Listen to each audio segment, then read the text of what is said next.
मेरा रंग दे बसंती चोला,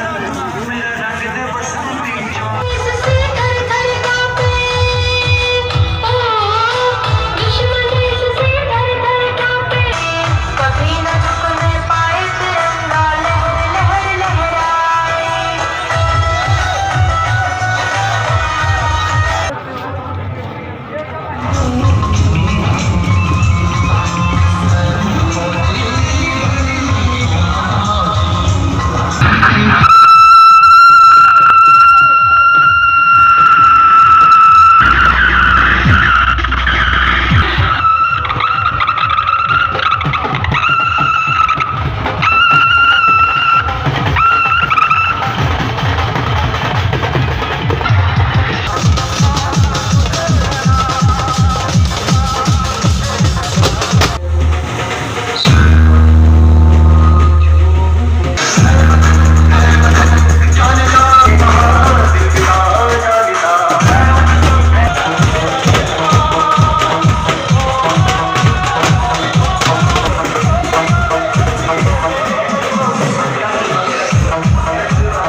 देखिए, आज़ादी का 75वां वर्ष हम लोग पूरा देशवासी पूरा बड़े गर्व के साथ मना रहे हैं। और जब एक एक देशवासी जब अपने घर में अपने बुज़ुर्गों का, अपने बच्चों का जब जन्मदिन मनाता है, वो भी बड़े उत्साह से मनाता है। और जिस देश की आबादी 130 करोड़ हो और उसमें बहुत ज़्यादा मात्रा में, मैं समझता हूँ कि दुनिया में इतने देशभक्त लोग इतनी बड़ी संख्या में किसी देश में नहीं होंगे। ये बात मैं बड़ी जिम्मेवारी के साथ बोल रहा हूँ, मैं किसी देश पर प्रश्नचिन्ह नहीं लगा रहा हूँ। बहुत देशभक्त लोग हैं, लेकिन इतनी बड़ी संख्या में राष्ट्रभक्तों का जितना हमारे हिंदुस्तान में जितना उनकी जो भावना है और जो हमारी जो परंपरा रही है, आज आज़ादी का 75वां वर्षगांठ पर पूरे देश में गांव-गांव में घर घर में जो घर घर तिरंगा योजना जो हमारी चल रहा है, सरकार ने, देश के यशस्वी प्रधानमंत्री श्रीमान नरेंद्र मोदी जी ने संकल्प लिया, उन्होंने अपना भाव प्रकट किया, पूरे देशवासियों ने इसको हाथों हाथ लिया और तिरंगे की आन बान शान के लिए लोग शहीद होने के लिए तरसते हैं। हम सभी लोग ये चाहते हैं कि हमारा जब आयु पूरी हो और हम देश की अगर सीमा में खड़ा हुआ हमारा परिवार का कोई या हम में से कोई अगर देश के लिए शहीद होता है तो उसको शहादत देने में उसका ये गर्व होता है कि जब मेरी अंतिम सांस आएगी उसके बाद मैं तिरंगे में लपट करके आऊँगा, तो शायद मेरे घर वालों का, मेरे क्षेत्र वालों का, मेरे देश वालों का, देशवासियों का उनका गम कम हो जाएगा। ऐसी भावना इस तिरंगे के लिए है। पूरा देखते साथ, इस अपने राष्ट्रीय ध्वज को देखते साथ देश के हर व्यक्ति का गर्व के साथ उसका सीना चौड़ा हो जाता है और हर आदमी का सैल्यूट करने का मन होता है। मैं समझता हूँ पूरे देशवासियों को ये जो सौभाग्य प्राप्त हुआ है, उसमें पूरे हमारे देश के सभी नागरिक, हमारी सरकारें, हमारी पंचायतें, हमारे सभी लोग, सभी शिक्षण संस्थान, सभी सरकारी संस्थान, सभी राजनीतिक दल के लोग जो राष्ट्रवादी भाव रखते हैं, वो सब रात दिन जुटे हुए हैं। और इस बार का ये ऐसा रिकॉर्ड बनेगा कि शायद दुनिया में वो रिकॉर्ड को कभी भी कोई तोड़ नहीं पाएगा। अगर कभी रिकॉर्ड टूटेगा तो हमारे देश के ही लोग जब 100 वर्ष बनाएंगे तब वो रिकॉर्ड टूटेगा। विपक्षी पार्टी इसको भाजपा से जोड़कर देख रही है। देखिए, विपक्षी पार्टियों के पास कोई मुद्दा नहीं है और ये हम अपना सौभाग्य मानते हैं कि विपक्षी पार्टियां और उनमें से 10-20% देशद्रोही लोग जो उन पार्टियों में शामिल हैं, विपक्षी पार्टियों में, मैं सभी को देशद्रोही नहीं कह रहा हूँ, देश में 10-20% ऐसे भी कुछ क्षेत्रीय दल हैं जो जिसमें राष्ट्र विरोधी ताकतों को अपने यहाँ वो प्रश्रय देते हैं और वो ये भावना रखते हैं। तो मुझे गर्व इस बात का है कि भारतीय जनता पार्टी का जहाँ नाम आता है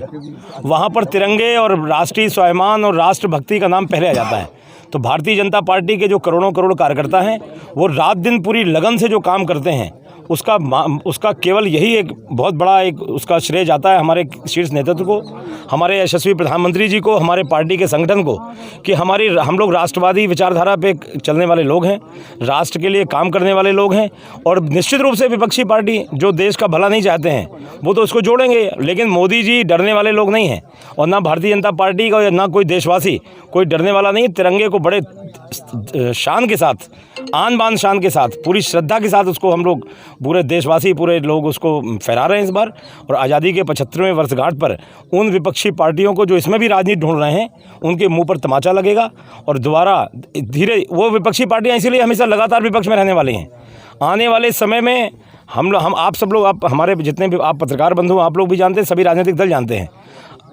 कैमरे के पीछे विपक्षी पार्टियों के भी लोग हम लोगों को, भारतीय जनता पार्टी कार्यकर्ताओं को, हम लोग बोलते हैं कि हम लोगों से बोलते हैं कि आपकी पार्टियों की नीतियाँ अच्छी हैं, आपका नेतृत्व अच्छा है, आपके यहाँ शुचिता की बात होती है, आपके यहाँ ईमानदारी की बात होती है, आप लोग देश के हर व्यक्ति में कोई भेदभाव नहीं करते। मैं समझता हूँ ये हम भारतीय जनता पार्टी कार्यकर्ताओं के लिए भी बहुत गर्व का विषय है। सर, विपक्ष दबी जुबान से कह रहा है घर घर तिरंगा बंटवा दिया है, तिरंगा का इसमें अपमान होगा, सर क्या कहते हैं? देखिए, जो लोग बोल रहे हैं, ये जो विपक्षी पार्टियाँ बोल रही हैं, मैं आपको आपके चैनल पर आपके रिकॉर्ड में बोलना चाहता हूँ। अभी पूरे देशवासी जो राष्ट्रभक्त लोग हैं, तिरंगा फहराने के लिए बहुत से लोगों ने कहा कि तिरंगा हमारे पास रखा है, तो वो लोग बोले नहीं, हमसे खुद बोला लोगों ने कि सांसद जी हमें ऐसे नहीं चाहिए, हम तिरंगा जितने का आप मिले हमसे पैसे लीजिए, हमको फ्री का तिरंगा नहीं चाहिए। कहने मतलब हम लोग भी, हमारे एक एक कार्यकर्ता सब तिरंगे खरीद करके लेकर के अपना बड़े उससे, और वो बोल रहे हैं कि हमारे माताजी पिताजी बोलते हैं नहीं, घर के चारों कोनों में तिरंगे लगाओ और पैसे लो। कहने मतलब राष्ट्रीय ध्वज के सम्मान में ये काम कर रहे हैं। और जो अपमान की बात है जो आप कर रहे हैं कि जो विपक्षी पार्टियाँ बोल रही हैं, मैं उस बात से भी चिंतित हूँ। कुछ लोग जो तिरंगे को जब देखेंगे कि 15 अगस्त को जब रिकॉर्ड बनेगा, तो लोग देखेंगे कहीं पर अगर हवा में कहीं तिरंगा उड़ गया या कहीं पर वो गिर गया तो बजाय उसको दोबारा उस तिरंगे में लगाने के, डंडे में लगा करके उसको सैल्यूट करने के, कुछ लोग उसको उसकी रिकॉर्डिंग करेंगे और उसको डालने का काम करेंगे कि ये भारतीय जनता पार्टी और मोदी जी की इच्छा थी, देश के प्रधानमंत्री जी की इच्छा थी और तिरंगे का अपमान हो रहा है। ऐसे लोग अभी से वो अपनी तैयारी कर रहे होंगे। कोई अपनी मोटरसाइकिल की टंकी पोंछने का उसमें कोई योजना बनाएगा। अभी मुझसे कुछ लोग एक बार अभी बीच में ट्रेन में मिले,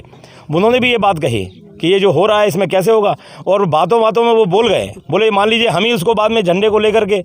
अगर हम अपनी मोटरसाइकिल पहुँच दें और वायरल हो जाएगा तो आपकी बेइज्जती नहीं होगी। तो मैंने उनसे कहा, मैं कहा भैया मैं जिम्मेवार पार्टी का कार्यकर्ता हूँ, अगर तुम्हारी पार्टी में होता तो तुमको तुम्हारी पार्टी के संस्कार होती तो दरवाज़ा खोल के एक लात मारता तो ट्रेन से बाहर हो जाते। कहने का मतलब जो राष्ट्रीय ध्वज में भी राजनीति देख रहे हैं उन लोगों से सचेत रहने की आवश्यकता है। और हमारे सभी देशवासी और जो लोग तिरंगा फहरा रहे हैं, मेरी उनसे भी अपील है, इस तिरंगे की आन बान शान के लिए कभी तिरंगा का अपना ध्वज हमारा, उसके बाद जब पूरा अपना कार्यक्रम हो जाए उसको तहा करके सम्मान के साथ उसको अपने घर में पॉलीथीन में रखें, धो करके प्रेस कर, मतलब ढंग से अच्छे तरीके से, और अगले 15 अगस्त पर फिर उसको फहराने का काम करें। कोई भी तिरंगा हम सबकी जिम्मेदारी बनती है, अगर कहीं धोखे से कहीं निकल जाए, कहीं कुछ हो जाए तो हम लोग उसके सम्मान के लिए हम लोग वो काम करें।